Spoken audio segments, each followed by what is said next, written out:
Assalamualaikum warahmatullahi wabarakatuh. Perkenalkan, nama saya Reki Kurnia Permana dari D3 Manajemen Informatika. Di sini saya akan melaksanakan tugas UTS Interaksi Manusia dan Komputer mengenai 5 review jurnal dan sebutkan kelebihan dan kekurangannya. Yang pertama ada di jurnal Interaksi Manusia dengan Komputer pada Alterasi Fungsi Grafis dalam Natural User Interface Era Konseptual.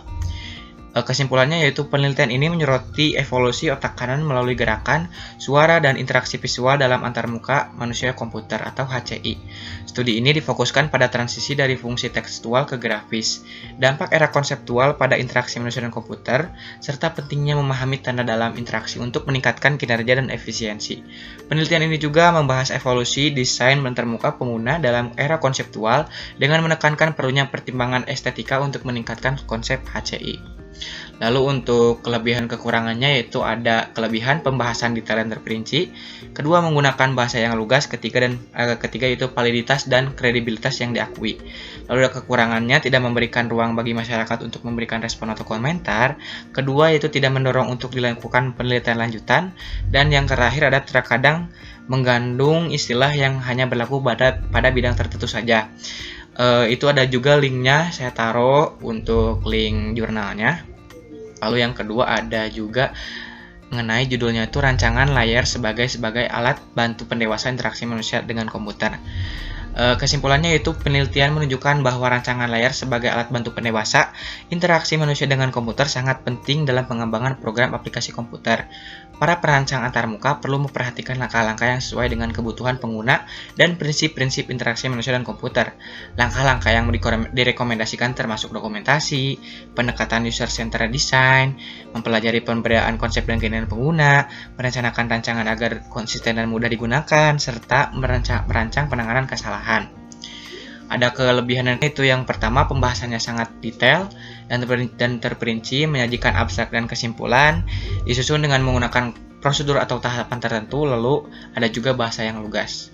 Kalau kekurangannya tuh tidak memberikan ruang bagi masyarakat untuk merespon, sama kedua tidak mendorong untuk dilakukan penelitian lanjutan, dan yang terakhir yaitu kebanyakannya tuh teks dan tidak banyak gambar. Lalu yang ketiga, augmented reality sebagai metafora baru dalam teknologi interaksi manusia dan komputer. Kesimpulannya yaitu menunjukkan bahwa pemanfaatan teknologi augmented reality atau AR telah memberikan kontribusi positif dalam berbagai bidang seperti pendidikan, kedokteran, dan militer. Implementasi AR dalam aplikasi sederhana menggunakan library AR Toolkit telah berhasil menampilkan objek geometri dalam augmented reality, meningkatkan pengalaman pengguna dalam berinteraksi dengan benda virtual yang tergabung dengan dunia nyata. Lalu ada kelebihan dan kekurangan. Kelebihan yang pertama yaitu pembahasannya sangat detail dan terperinci, kedua berkualitas dan mempunyai validitas, yang ketiga disusun dengan menggunakan prosedur tertentu, dan yang keempat menggunakan bahasa yang lugas.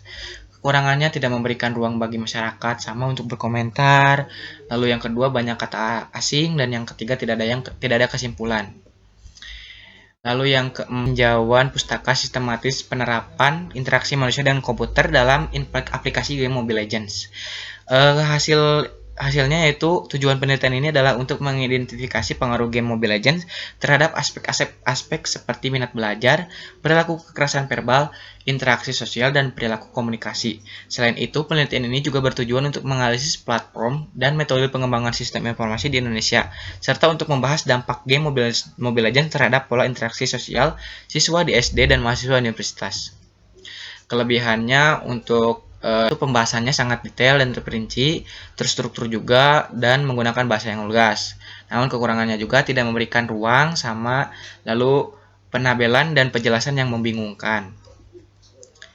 Lalu yang terakhir, yang kelima yaitu ada implementasi paradigma interaksi manusia dengan komputer pada di era Society 5.0 Systematic Literature Review. Tujuan dari penelitian ini adalah untuk mengidentifikasi implementasi paradigma interaksi manusia dan komputer pada berbagai bidang dalam era Society 5.0. Penelitian ini juga bertujuan untuk memberikan wawasan tentang manfaat teknologi informasi dalam berbagai bidang dan menunjukkan perlunya penelitian lebih lanjut untuk mengembangkan aplikasi yang dapat membantu manusia dalam menyelesaikan persoalan di berbagai bidang.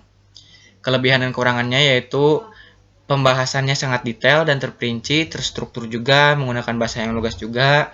Kekurangannya tuh yang ya sama tidak memberikan respon atau komentar, tidak ada unsur untuk melanjutkan eh, pengembangan si jurnalnya lagi. Lalu yang terakhir, tidak penampilan dan penjelasan yang sangat membingungkan.